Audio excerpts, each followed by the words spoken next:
A good afternoon to you all. Thank you for watching UBC Television with me, Wadulo Arnold, your lunchtime news anchor this 9th day of December 2023. Without further ado, let's get straight into the fresh stories of the day. Minister for Gender, Labour and Social Development Betty Amongi has condemned the acts of sexual harassment at workplaces which compromise on women's abilities to work. Honorable Amongi was speaking at the Gender Equality Award ceremony organized by the United Nations Development Programme, UNDP, and the Private Sector Foundation, Uganda, here in Kampala. Company also joining us on stage. The Gender Equality Seal is a certification program for both private and public institutions which enables businesses to increase productivity, profitability and partnerships through reducing gender gaps, promoting equality in workplaces and women empowerment. Women on wheels, women in industrial, as well as women in commercial, we had the opportunity to share our practices and be able to excel and also learn from what is it that we had to do better. We got very good resources that partnered with us. I think Dr. Nakafero actually spent some time helping me to break down, that mindset. And I can say that once we got both male and female appreciating what the gender is not only women, I had full support. The gender seal really saved us the way we do things, the way we plan our policies. So by the time we developed our whole HR structure, we had good backing. At least 40 private sector companies have been awarded with gold, silver and bronze certification during the Gender Equality Seal Awards, which is a part of a global UNDP initiative of promoting investment in systems that promote gender equality within workplaces and business strategies. Beauty products, please come up on stage. We are pleased to partner with UNDP, with the European Union, to ensure that this Gender Equality Seal is signed onto by more companies, and it goes beyond simply having women on board, but to ensure they have work-life balance for both the men and the women employed by companies. Minister for Gender, Labour and Social Development Betty Amongi applauded companies which have taken the initiative of providing employment to women. She condoned employers who misuse power and take advantage of women before offering them employment. And you're a man and you have the power. This person is vulnerable.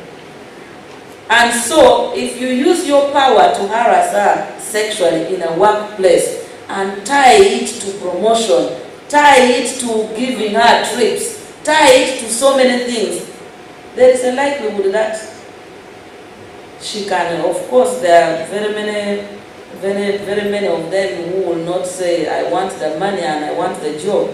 So many women are sexually harassed and they keep quiet because they need the money, they need the job.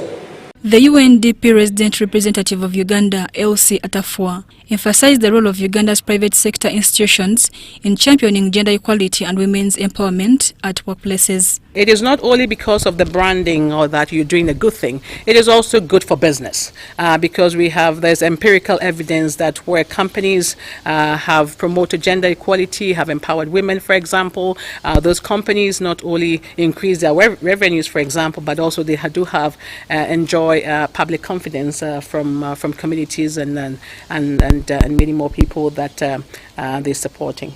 Uganda was the first country to pioneer the Gender Equality Seal in Sub-Saharan Africa in 2016 and spearheaded by UNDP in partnership with Private Sector Foundation of Uganda. The Gender Equality Seal program has since attracted 90 companies from different sectors, including manufacturing, banking, telecommunication, hospitality, media, health and ICT, among others. Mary Namkose, UBC News. Gonzalez. And in more news, mindset change has always been pointed out as a cause for most of the social challenges faced by many people in Uganda, such as poverty, diseases, and among others.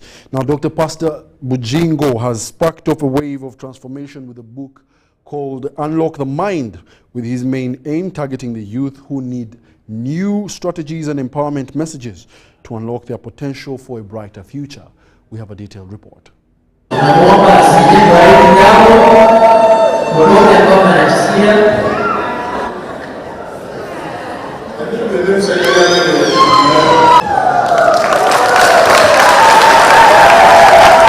I want to see Africans changing their mind, because when you look how we live, you will find that our minds are locked.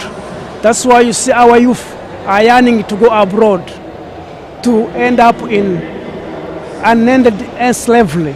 So I'm here to tell the public that everyone needs to have this book, because this book will help you to unlock your mind. This book brings out some nitty-gritty, or brings out nuggets that helps a young man to understand that every individual was born capable of becoming anything. But once your mind is locked, when you look to our generation, we believe that the future of Africa is in the hands of our youth. But every single day, youth are processing papers to go abroad.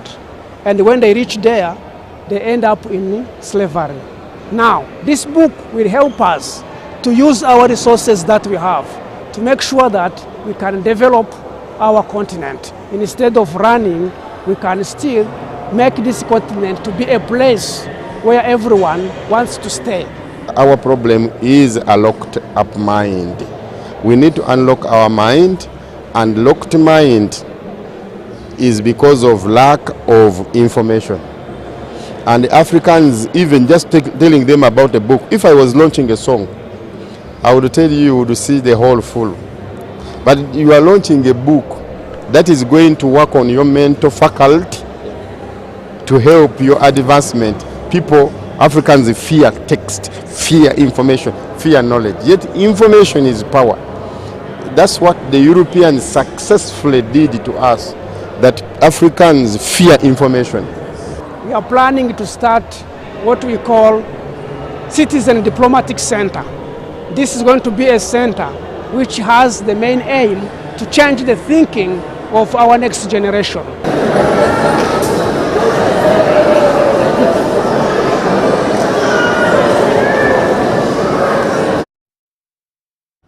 I do beg your pardon. The author of that book is Dr. Pastor John Bolingo. Now, the Minister for Health, Dr. Jane Ruth Acheng, has inaugurated the state-of-the-art cardiac critical care smart units at the Uganda Heart Institute in Mulago Hospital, worth 8.765 billion, which was a donation from the government of Hungary. The units are aimed at enhancing capacity to handle critical patients and improve on the quality of cardiac care in Uganda. Upgraded cardiac critical care smart units have been fully equipped with the state-of-the-art facilities, including 12 intensive care unit beds, 12 high-dependence unit beds, 4 VIP rooms and 5 private rooms, among other advancements. The units will ease diagnosis of cardiovascular diseases in both children and adults. So this is equipment that has really brought our services to world-class level, that if you walked into any country, there would not be no country that can say they offer better services than we have in this ICU. For this, we had a 4-bed ICU. Now we have 12 beds, and we also have what we call 12 high dependency beds. High dependency beds are almost as good as the ICU. They can quickly be upscaled to ICU. In other words, they have all the support structures that help you connect oxygen, help you connect these ventilators, and quickly convert them into ICU beds. With the 24-bed capacity, the units are now able to handle over 20 heart patients in critical care. Among the equipment donated, as you had, smart beds that can automatically weigh the patients. This helps us to be able to give medicines accurately. We have ventilators. These are artificial lungs that breathe for the patient. We have pumps, what we call syringe pumps. These give medicine at specific doses 24 hours a day, so that the medicine is given accurately. Minister for Health, Dr. Jane Ruther Cheng is optimistic the newly upgraded units will lessen referrals abroad for both open and closed heart surgeries. On behalf of government, I wish to extend our deep appreciation to the government of Hungary for this extraordinary contribution of cutting-edge equipment worth about 2.3 million US dollars, and in Uganda shillings 8.76 billion for modern critical care units. This donation is not merely about machinery. It is a commitment that transcends saving lives. The Minister of Foreign Affairs and Trade from the government of Hungary, Peter Zejato, says the facility will preserve the stability in the health sector, especially in handling cardiovascular diseases. He cautioned the Heart Institute to appropriately use the equipment to save lives. This way to contribute to the stability of a country is to contribute to the resilience of the healthcare sector. That's why we decided to give this donation to the Uganda Heart Institute. In capacities which could be considered totally unnecessary under usual and peaceful circumstances. But when a time of crisis comes, these kind of equipments and capacities can save lives. Mary Namkose, Irene Faith Nantongo, UBC News.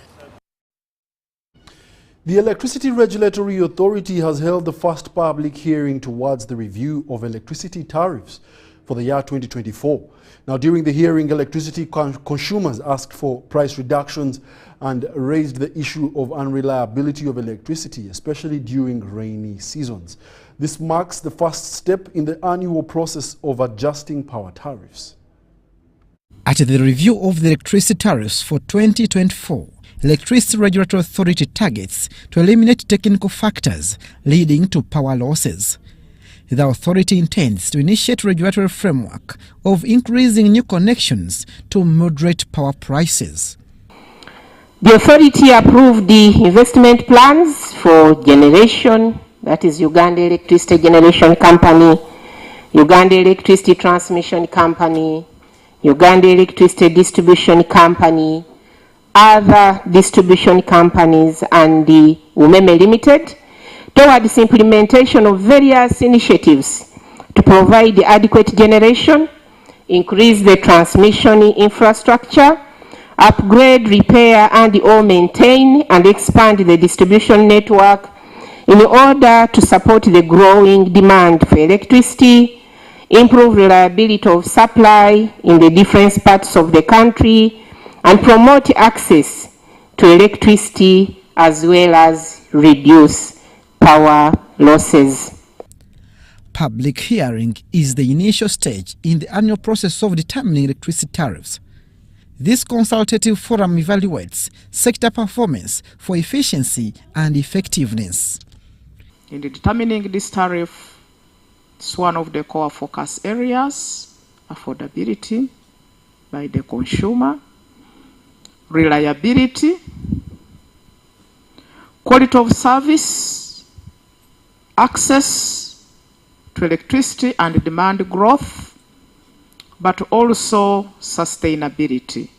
All the 5 agencies in the chain of power supply in the country have highlighted challenges, achievements, and prospects for the coming year. These sectors have presented their budget estimates as leverage to determine tariff adjustments. We wanted an additional request of 305 million to be able to support the graduate trainees.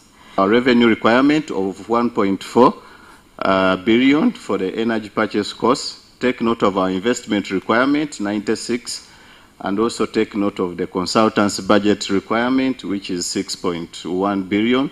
In comparison with the budget that we're implementing, which is 8.5 billion, we are applying for 49 billion. Why? On areas of total operating costs, administration, and we need to note that we are in a transitional period. We've submitted our transitional expenditure as we take over Umeme of about 14 billion.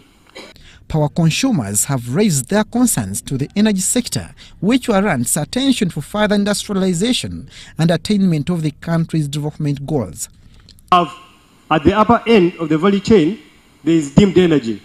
Lower end of the value chain, there is no access. Despite Umeme's concession almost ending, the entity reported increasing power demand and several infrastructure developments. On the network investments, I'm glad to say that by the end of the year, we'll have deployed around 130 billion for this year. And we are building this infrastructure, which includes some power stations and substations in Jinja. The other week I was in Hoima, where we are revamping the entire substation, transformer injections, revamping the Mbale network, dedicated lines to hospitals, among other many. Under the Electricity Act of 1999, the Electricity Regulatory Authority is mandated to review and determine electricity tariffs annually after analysis and the crucial stakeholders' consultation. Abdul Nasir Ruvama for UBC. We'll now take a short commercial break and return with more lunchtime news. Please do not move.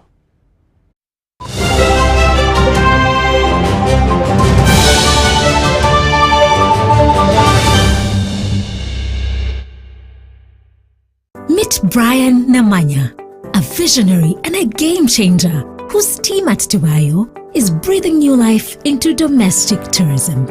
By curating exciting yet affordable experiences for Ugandans and foreigners to enjoy, with the help of technology, Brian is showing us all the immense potential out there.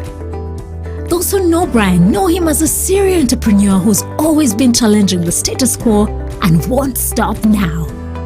Brian, we're in your corner. You are unstoppable.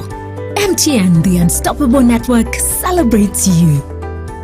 Visit www.tubayo.com and together let's support Ugandans like Brian who are driving our country's unstoppable progress.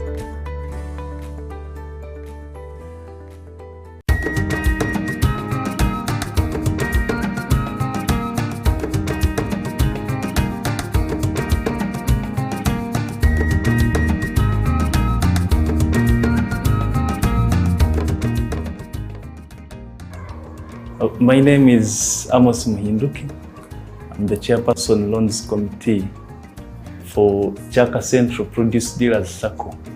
We received the funds in 2021, so we have gone 2 years down the road. We got 30 million, but at the moment we have around 52 millions. We have 54 groups from within Chaka Central alone, and around 34 groups have benefited. We are expecting another funding from government so that we can also bring the other groups on board. We give them loans. First of all, they pay shares and also save 10% of the loan amount that they want, and they take the loans for 6 months.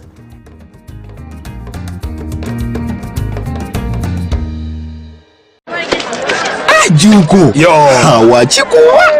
Check the shopping, man. What's your secret? Haven't you heard of the parish development model PDM? Yes, I did, but I thought it was just a talk. No, Sebatia. It is real. I and a few friends together formed a circle, accessed money from the PDM, invested in a portrait project, and now things are moving. Junko. I thought I was one of your friends. You are. But you left me behind. I didn't leave you in poverty. What you do, just visit your LC2 chairperson and your parish chief and start the process of economic transformation. Just like that. The parish development model is an initiative from the government of Uganda through the Ministry of Local Government designed to transform all lives of Ugandans for the better.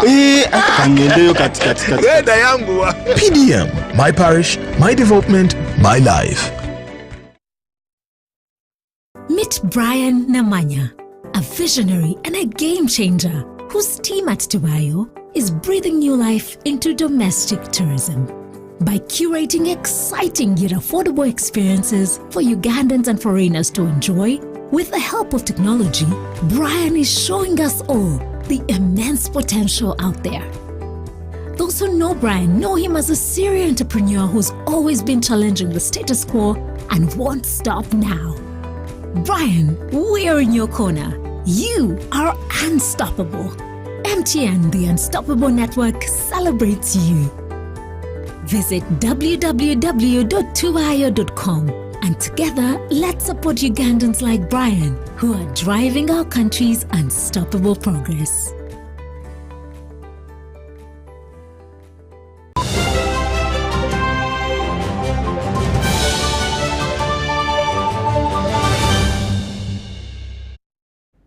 Welcome back. You're still watching the UBC Lunchtime News this 9th day of December 2023. Now, leaders in Bushenyi have asked the government to put in place a regulatory policy on price fluctuation of tea cash crop. According to the Bushenyi Woman Member of Parliament, Annette Katusime, the fluctuation of the prices of the region's cash crop has now started to demoralize young farmers, as this report details. Highly growing tea on commercial basis, from which it has benefited economically. The cash crop is employing many youths in the region. However, there has been a drastic decline in the price of tea from 600 to 300 shillings per kilogram. According to the farmers, the price decline has caused them untold losses. One, we are having a problem of tea. All tea, our they are having a problem. They now want government to come up with a price regulation policy to protect the farmers. Processing emisoro, subsidy, even formulation of the new tea policy. During Youth Day celebration in Bushenyi, leaders requested government to intervene before the region's cash cow loses value. The presidential advisor and head of office of the national chairman, Hadija Namialo, says she has already informed the president about this issue, asking the young farmers to put it in writing. We add a pen. We petition government tujikake government okubeera nti no eyingira mu nsonga y'amajani kubanga yemu ku main cash crops ze tulina mu Uganda. She, however, emphasized the need to set more skilling centers to equip the youth with vocational studies apart from farming. Twetaaga skilling center mu kitundu kubanga n'abala bonna babawadde ate kati lwaki eno waba tebaweebwa. We need to empower these youth, and it's only through skilling that we can empower them, that they can be empowered. So I pray we have a government skilled center in Bushenyi. To be increased. Ntusiba His Excellency President of Uganda akatuhereza skilling tubatuheza abandi 17 district ya Bushenyi twine amagombora na town councils 17 enamba tutwara abantu 17 so twantukushaba ngu mbatongera hanamba. At the same event, youths were given various skills items, including blankets, sewing machines, hair dryers, and fertilizers, among others. This report was compiled by Joseph Mwingo for UBC News. In a move to meet the demands of the digital age, MultiChoice Uganda has launched the GoTV streaming app, offering the on-the-go entertainment to its customers. Now, the app allows GoTV subscribers to enjoy their favorite TV shows and movies on various devices. Local content and other titles that are from other countries, you'll be able to go straight and watch it. And then an IUC number, your GoTV IUC number with an active subscription. So those are the requirements you'll need to be able to sign up for the GoTV Stream app. Very excited to launch the GoTV Stream app. The Stream app is accessible on Android and iOS, which is Apple. For a customer to be able to start to use the GoTV Stream app, what they need to do is very simple. Go to their App Store or Google Play Store, download the app, which should take a very short time, log in using their existing GoTV credentials, so that the ones that they use to open their account at the time that they get their GoTV for the first time. That is their email address, their phone number, and of course the IUC and customer number that come with their GoTV service. Once they've been able to sign up and log in, then they can be able to access and use the service. Very key is that, of course, one needs to have an active internet subscription, which means that you can then be able to access the service on the go as you move. Important, of course, is to also have a device that's enabled that has the capability to download the app.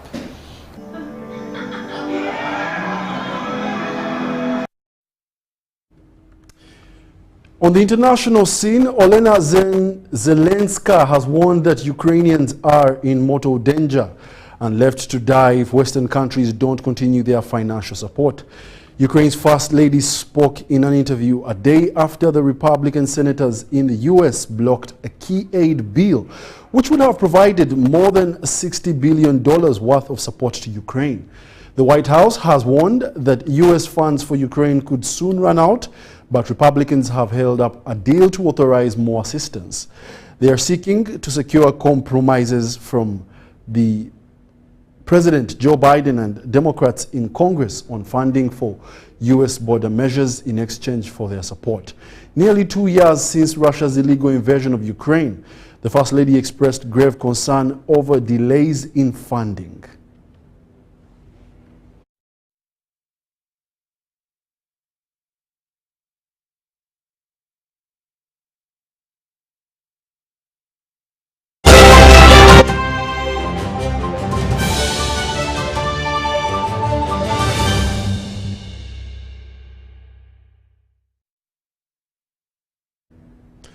And in the world of sports, Uganda's under-18 boys beat Kenya in the inaugural Sekafa under-18 tournament that concluded yesterday in Nairobi. We have more details on the story. The Uganda under-18 national team beat hosts Kenya by 2-1 after extra time in the final of the inaugural Sekafa under-18 boys championship to emerge victors. The head coach hailed his boys for their tremendous performance they displayed in the final on Friday evening. It wasn't an easy game. Kenya is a very, very good side. We knew it would be like this, but we really worked so hard. After seeing their semi-final, we've been analyzing the video to see and saw that they had strength somewhere. So we had to have that program in training to see that they don't really be the kings of the midfield as they have been doing. So eventually it worked for us. They got frustrated in that area. We took it and the game came back into our hands. Goal scorer Mutiaba Travis was happy that Uganda won the tournament and thanked his teammates for showing courage that drove them to success. As an individual, it's really a great show on my side, and I feel happy about it. Helping my team to reach for the finals and win the trophy. As you saw, it wasn't an easy game, but we had to give in all our best so that it could be the champions of today. I thank God for that. I'll take this opportunity to thank my teammates and the coaching staff for the good work they have been doing to us, preparing us and seeing us as the victory today. The under-18s and under-15 teams can now take a rest after back-to-back successful Sekafa tournaments in the past month also. Mashomira Victor, UBC News. And congratulations to the under-18 team for winning that match against Kenya. And also thank you, our viewers, for watching UBC News Inspiring Uganda. Please do stay tuned for more news in our subsequent bulletin, and also do remember 8:30 tonight is the weekly business roundup. My name is Wadulo Arnold, and have yourselves a lovely afternoon.